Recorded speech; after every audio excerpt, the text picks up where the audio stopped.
What's up, guys? We're gonna have a little fun today. We're gonna be covering the Bugout Bag for the zombie apocalypse. Just rest assured it'll never happen, but you never know. We'll have some fun with it regardless. So number one is you're gonna need some good gear, some good boots. I recommend these Redhead 800 grain insulation boots. These things will keep you warm and comfortable for hours and hours and hours, days on end. Very sturdy, good to work with. You never know when you're going to go off-road, so you're going to need some good gloves. These gloves are tactical gloves.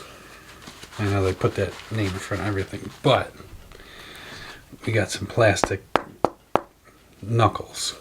If you're going to do some zombie smashing, might as well make sure your knuckles are protected. You're going to want to have, obviously in the real world, you're going to want to have some riot gear. You're going to want to have sleeves, Kevlar sleeves, so nothing can bite through it, so on and so forth. Protect yourself. As far as the normal survival, is you have to worry about people, you have to worry about nature, and you have to worry about zombies. So you're going to need water filtration. That'll take care of water. You're going to need, probably should pack an MRE,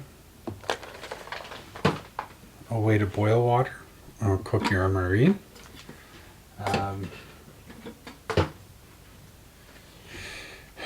You're going to probably have to scavenge a little bit. If indeed the population has diminished incredibly, you're going to want to have a way to get into doors. So it's a nice idea to get yourself a nice lock picking kit. So this is something that you have to practice with. I mean, you just have to. So this is a nice little kit. You could buy whatever works for you, but picking a lock is going to be very important in the zombie apocalypse. So always smart to have a handcuff key with you. Also, change your boot laces or your shoe laces to Kevlar cordage. You can actually cut through wrist straps. You might find yourself in some predicament.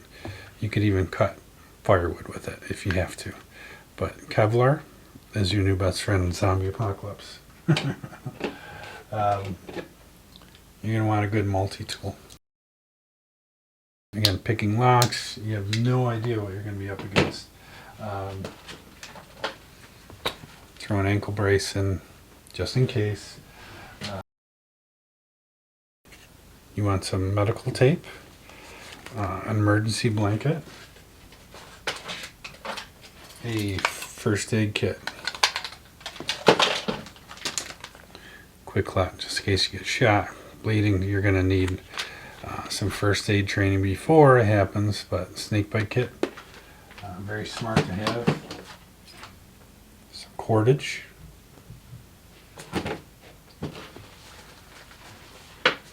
You're going to want to be inside in a secure area, but just in case you found outside for the night, you can build a fire and survive in a bivvy with a life tent. Pretty easy.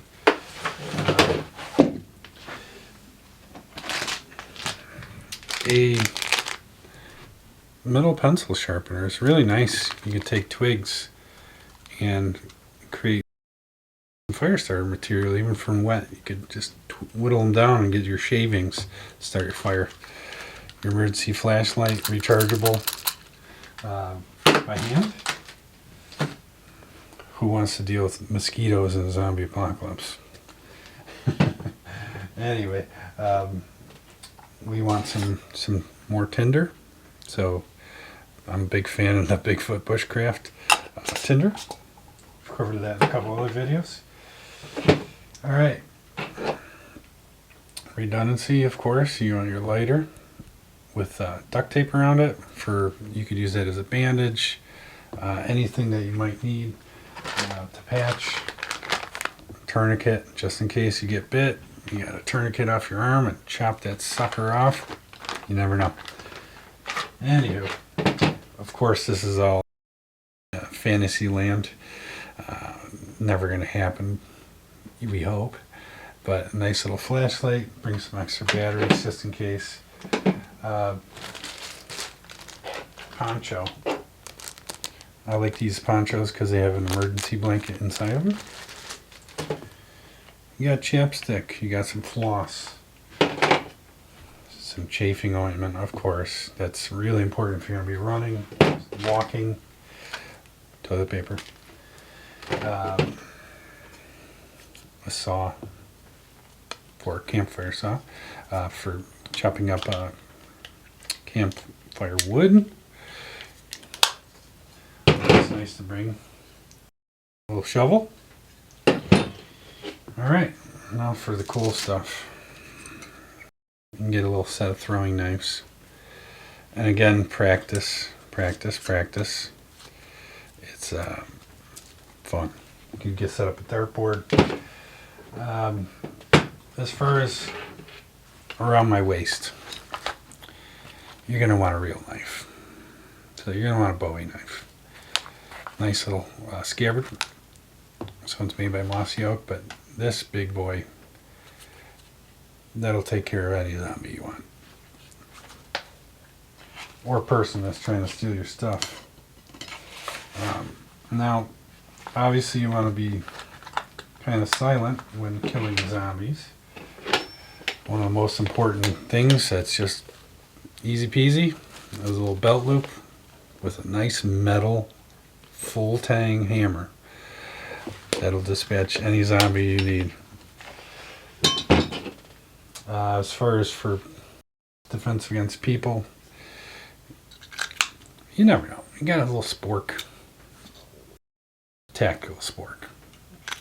Hides a nice little blade inside there. On the other side of your belt loop, of course, you're going to want to carry. Bring some extra ammo. This is kind of a fun little device. You can use a Louisville slugger, but a device that you could smash with or penetrate with. This is just from an old fire kit. You can dispatch a zombie with a side swing, a jab, or smashing. So it's a beautiful, beautiful thing. Like I said, a hammer, a baseball bat, aluminum baseball bat preferably, because wood, you always worry, all right, is it going to eventually rot, or you can get the old barbed wire around the bat. Yeah, okay. Anyway, but you want a nice smashing device. If you have one, you want to carry a semi-auto rifle. Another valuable item is going to be a can opener. So if you have to scavenge and you find some cans, you just put it on the lid here and open her up. So there's two different sizes in this kit, but very valuable to have. So just adding that down there. I'm sure there's many things that you could add to your kit to make it even better. Depends on how big your backpack is. I mean, you can only fit so much in a smaller pack. So you fit all your weapons, your supplies, and anything you might find. You could bring a couple bivy bags, ditty bags, excuse me. You could bring some larger ditty bags with you to carry any supplies, canned goods, food, water with you in an extra bag. So that's always smart to have extra storage capacity. If you can find a nice samurai sword, that's a wonderful thing, but obviously if you can't, you can use a nice machete. So this will give you a little extra range. There's awesome weapons out there. I mean, who wouldn't want a sword or two to play with in the zombie apocalypse? So anyway, whatever it takes to keep you and your family and your loved ones safe in your inner circle, again, another item to add to your kit. You don't want to be getting close to people. So you have to understand fire, water, shelter are always going to be very important no matter what the scenario. But if you are smart enough to prepare, you want to have a plethora of seeds, because eventually you're going to want to move to a homestead where it's decent year-round growing, and you want to be able to protect it. So security is huge. You're going to want perimeter alarms, maybe a dog or two if you can find one. It would be a really tough world to survive in. So as long as you have your guns for people and for zombies, remember headshot, headshot, headshot. Your smashing and stabbing weapons. You want to be able to lockpick to get into places. You want to be able to get out handcuffs. Hopefully you're wise enough to stay out of danger, stay out of the cities. There's going to be people who are going to be turning into cannibalism, as well as stealing everybody's stuff because they don't know how to survive. But they don't have to if they can overrun you with force. So be smart. You want to kind of go off the grid and farm. Farming is going to be huge. Get a couple chickens. Don't eat them. Eat the eggs. Be smart. You want to make sure that you can get some antibiotics, as well as bandages, so on and so forth. And you want to, again, prepare for the worst case scenario. Talk to some like-minded people. When the crap hits the fan, whether it be a collapse of government, whether it be like even now they're talking about shortage of diesel fuel in the United States, shortage of heating, and this is all done by design. This isn't a mystery here. You want like-minded people to help you in your plight to survive, just in case things change drastically. So whether it be a zombie apocalypse or something else, be smart, get ahead of it, train, go out and camp. You're gonna have to learn how to survive in the woods. Okay? If you're in an urban environment, you're gonna have to really think of, where would I go to get food? Where would everybody else go? You want to stay away from that. Okay? So make sure that you have, I have a video about storing rice. If you're going to hunker down in a place, you have a nice location, then you're going to want to prepare with food, water for at least a year for your family. So the more people you have, the quicker your food and water supply is going to go. At least have a filtration system. And you probably want a wood stove. I know they frown upon that because, they can't control it. So you're going to want to stay warm and protected. You're going to have to barricade some doors, limit your access to your house, protect your food and your supplies, and be smart.